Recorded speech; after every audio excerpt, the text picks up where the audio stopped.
Bienvenue à toutes et à tous dans cette nouvelle édition. On est ensemble pendant 8 minutes pour faire le point sur toute l'actualité de la région, tout ce qui se passe près de chez vous. Et vous le savez sûrement, ce jeudi c'est la Saint-Valentin. Si vous n'avez pas encore tout prévu, eh bien voici peut-être une idée sortie, originale, qui pourrait vous sauver la vie ce jeudi soir. Direction la villa Marguerite-Yourcenar à Saint-Jean-Scapelle. Au programme, à partir de 19h, des lectures de textes érotiques, des expositions et des rencontres avec les auteurs. L'opportunité aussi de découvrir cette maison qui accueille des écrivains en résidence depuis 1997, mais qui n'ouvre que très peu ses portes au public. L'entrée est libre, mais se fait sur réservation par téléphone. Portrait de cette Saint-Valentin érotique et de ce lieu d'exception avec Idil Gunay. Pour la première fois à l'occasion de la Saint-Valentin, la villa départementale Marguerite-Yourcenar ouvre ses portes au public. C'est ici, dans les Flandres, que la romancière a passé les 10 premières années de sa vie avant de partir pour les États-Unis et de voyager à travers le monde. Aujourd'hui, la villa est devenue un lieu d'écriture. Cette résidence d'écrivain est située sur le lieu d'enfance de Marguerite Yourcenar, le Mont-Noir, le parc du Mont-Noir, qui est aussi un parc départemental aujourd'hui, et sur lequel elle a fait ses premiers pas. Mais malheureusement, la maison, enfin le château des Créancourt, dans lequel elle a vécu, a été démoli pendant la guerre de 14-18. Et ça a été fondamental dans ses engagements de citoyenne et d'écrivaine également. Tous les chemins qui mènent jusqu'à Saint-Jean-Scapelle, Bailleul, ça a été un lieu très important pour elle. C'est donc dans cette résidence d'écrivains que les amoureux vont pouvoir profiter d'une Saint-Valentin littéraire et sensuelle. La soirée s'organise autour d'une rencontre spéciale de Laure Anders, qui a été une écrivaine qui est venue en résidence à la Villa en 2017 et qui se trouve être aussi une plasticienne très passionnée de photographie, de montage. Donc nous accueillons son exposition et elle fera également des lectures de deux textes à elle, d'extraits de textes, donc Animal et Sans ligne à un amant, qui est un petit recueil poétique de mots doux destinés à son amant.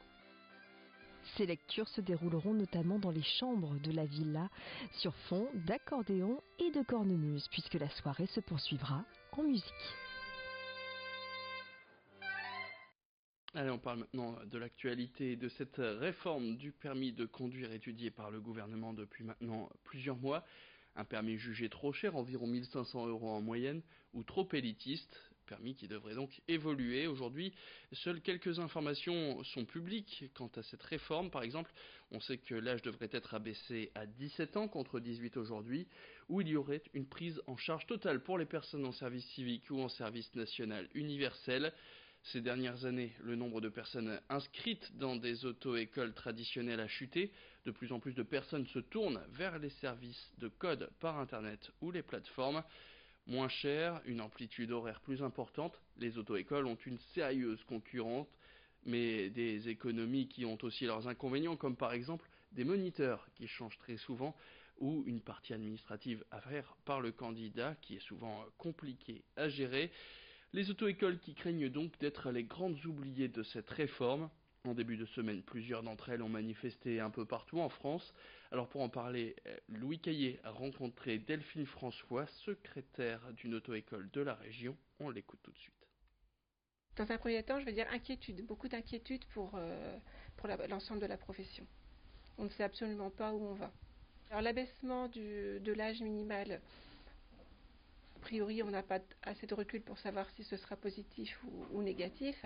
Par contre, le code passé dans le cadre du service civique, on ne sait pas non plus du tout comment ça va être mis en place. On voit simplement le problème pointé avec des établissements qui vont peut-être devoir se séparer de salariés.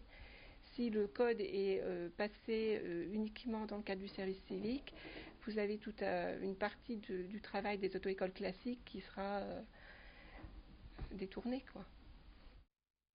Consommation et alimentation. Maintenant, vous connaissez sûrement les régimes végétariens ou encore véganes, un mode d'alimentation très strict. Mais connaissez-vous les flexitariens, un nouveau mouvement qui consiste, lui, à modérer sa consommation de viande sans se l'interdire, comme les autres cités plus tôt. Enregistré dans le dictionnaire en 2017, ce mode séduit de plus en plus d'adeptes et permet une prise de conscience.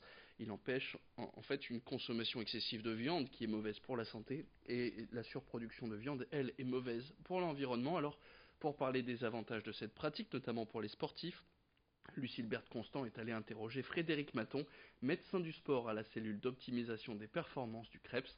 Je vous propose tout de suite de l'écouter.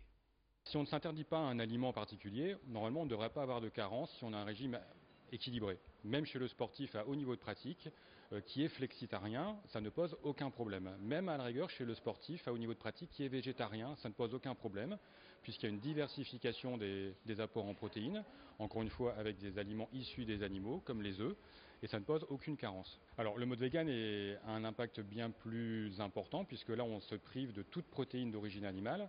Et chez les sportifs, on a remarqué que ça pouvait être à l'origine de carences. D'ailleurs, chez les sportifs à haut niveau de pratique, on est obligé de les complémenter parce qu'il y a des carences. Donc être vegan et sportif, ça peut poser problème dans sa pratique, ça peut causer des carences, alors que être sportif et végétarien ou alors sportif flexitarien, ça ne pose aucun problème. Et puis l'actualité de la région, en bref, avant de se quitter. Il devait être jugé pour agression sexuelle sur mineur dans un mois. Thierry Fernandez, l'entraîneur du club de rugby d'Armentières, est décédé en fin de semaine dernière. Le quinquagénaire s'était plaint de douleurs dans la poitrine à son travail. Il serait rentré chez lui et a été retrouvé inanimé le lendemain à son domicile. Son avocate évoque un nordiste très stressé à l'approche de l'échéance. Il avait déjà fait plusieurs jours de détention provisoire après des auditions en 2016 et avait été libéré sous contrôle judiciaire. Il habitait à une centaine de kilomètres du secteur. Le nordiste encourait jusqu'à 10 ans de prison ferme. C'est la fin de cette édition. Merci à toutes et à tous de l'avoir suivi. Tout de suite, la météo.